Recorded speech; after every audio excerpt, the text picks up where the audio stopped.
you ever like really thought about how cutting in line is this universal no-no, but the way people react can be so different depending on where you are? Oh, absolutely. Kind of fascinating, right? Yeah. That's what we're diving into today, the cultural side of cutting in line. Yeah. We're going to be looking at an episode from the Speak Smart podcast. Okay. And they teach English as a second language. Right. So they use, these really great examples to kind of tease out the nuances of language. Yeah. And this one is really interesting. Yeah. They set up this scene at airport security. Okay. And we all know what that's like. Oh, yeah. It's dressed the long lines. People are just like Yeah. on edge. And as they're breaking this down, they start talking about just these words and phrases that we use all the time. Okay. Without even thinking about it. Right. And the first one they talk about is unbelievable. Okay. Which, normally it's just like, wow, that's amazing. Right. But in this context, it's definitely got that Totally different. like more like, are you serious kind of vibe? Sure, yeah. Right? Yeah. Like, you've got to be kidding me with this. It's funny how the meaning changes so much. Totally. And then they talk about how, when we talk about long lines, we always say they're a mile long.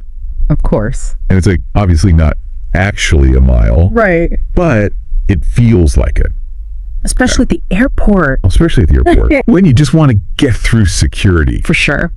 And then they talk about the phrase, there's no way. Okay. Which again, can just be like, I don't think so. Right.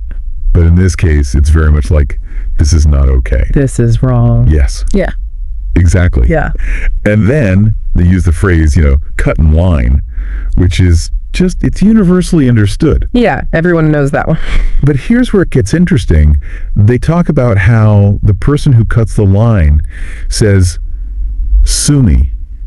Oh, wow. Which, that's great. Again, not meant literally, but it's just so... Oh, it's very American, I think. It's very American, isn't it? Yeah. It's very like, what are you going to do about it? It's that kind of like, that attitude. Exactly. You don't get that everywhere. You don't get that everywhere. No. And they bring in this really interesting point about how that one phrase, sue me, can tell us a lot about like cultural differences in how people react to things. Yeah, how they approach things, their attitude. Yes. And, speaking of cultural differences, yes, we're going to go across the pond and see how British counterparts handle this whole line situation. I'm intrigued. Because, they're known for their queuing. Their cues, yes. Very civilized. Very civilized. Yes. It's going to be very different. Yeah, I mean, like, even just the way they talk about it, right? Like, they bring in this guest from England. Her name is Sarah. And the first thing, when they bring up this topic of cutting in line, she just starts laughing. Right. And it's like, it's almost like a knowing laughter. Yeah. Like, oh, you want to talk about this?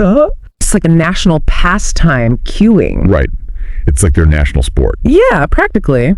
And she makes this really interesting point right off the bat. Okay. She's like, you guys, you Americans, you talk about lines, but we talk about cues. It's so much more civilized, a cue. It does sound so much more civilized, doesn't it? It does. Cue just sounds so much more orderly. Yes. Like line sounds very chaotic. Yes. Like everybody's pushing. Yes, exactly. But a cue, it's like we're all in this together. And she says, like straight up, queuing is a point of national pride.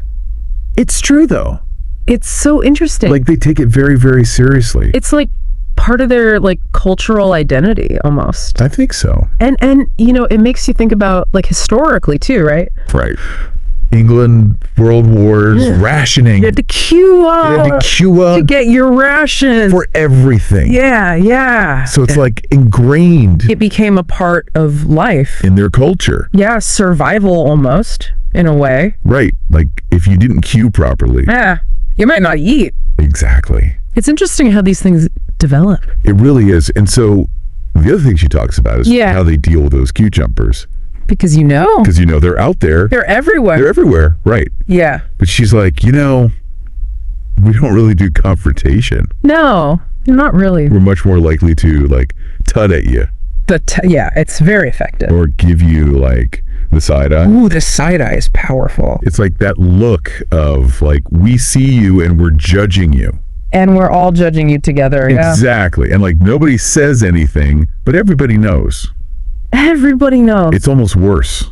It is, yeah. It's that silent judgment. It's so powerful. That, like, the unspoken rules. Yeah. And she even talks about how this plays out in, like, the London Underground on the escalators. Oh, yeah. Like, you stand on the right, you walk on the left. It's like an unspoken rule. Yeah, you don't want to be that person. Oh, I would be that person. Who's just standing there on the left. I'd be like, which way do I go? Holding everyone up. But it's interesting how even in those very specific situations, they've got it down to a science. Yeah, it's very systematic. And then she even mentions, like, going to the supermarket, right? Yeah, like, even picking out your vegetables. See, that's where I draw the line. There's a certain level of decorum. I'm going to grab my vegetables. I'm going to move on.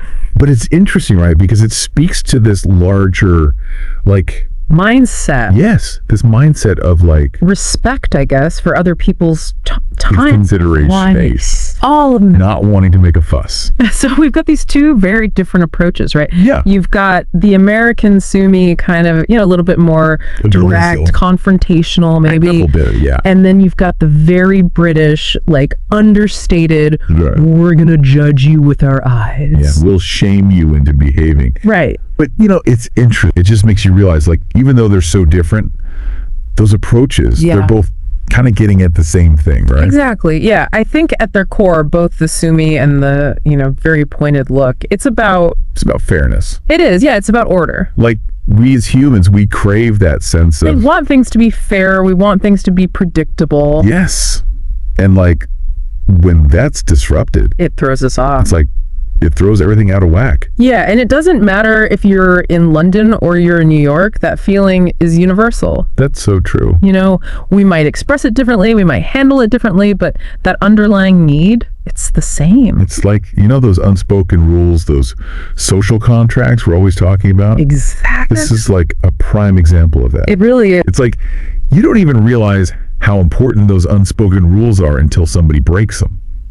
It's true. And then it's like, whoa, hold on. We have a system here. Exactly. And you've got to laugh because it's like we're talking about something as, like, seemingly insignificant as cutting in line. Right. You wouldn't think it would be such a big deal. But it just goes to show, like, how much culture really does influence everything. Everything. Even the little things. Even waiting in line for your coffee. Exactly.